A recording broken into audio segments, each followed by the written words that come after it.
Welcome to the Warframe Weapon Encyclopedia, where today we're checking out the Dread. You can get the blueprint for Dread from the Stalker or the Shadow Stalker, and the way you do this is you pick an assassination mission and you kill the boss over and over and over again until once you load out of the mission you receive this message from Stalker saying that your actions have consequences. This means that you are now marked for death by the Stalker, and if you do any non-assassination mission he may show up and try to kill you. The best way to farm the Stalker is to actually do it in a party where everyone gets marked for death on one or more bosses, and then you just run normal missions and wait for him to show up. The Dread is a Master Rank 5 bow that does almost entirely slash damage. There is only a little bit of impact and puncture on the side. It's also reasonably fast with very good 50% crit chance, a standard crit multiplier, 2.5 meters of innate punch through, as well as 20% status. The weapon will only do full damage if you charge the arrows all the way. If you do quick shots without charging them, it will only do about half the damage, and if you pull the arrow back and you don't want to fire it for whatever reason, you can simply press the reload button, which will cancel it.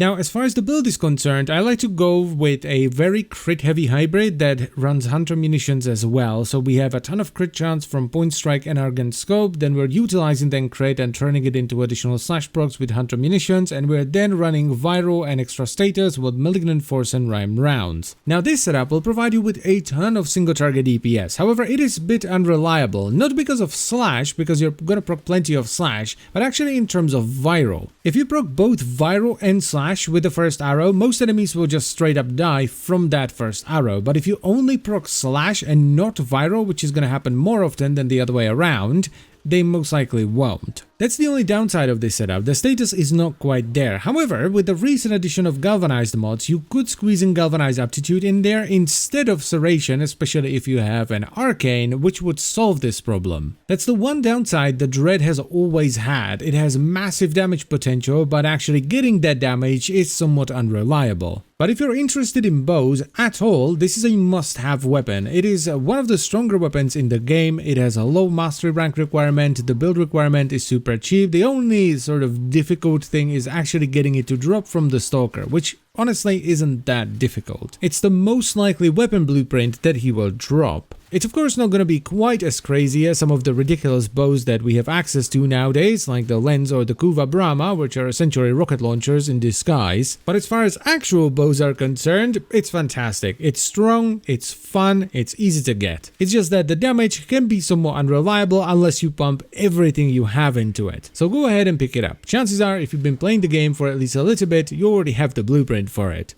And that is pretty much all I wanted to say, so I thank you very much for watching. As always guys, I hope you've enjoyed the video and found it helpful, and I will see you some other time. Bye bye.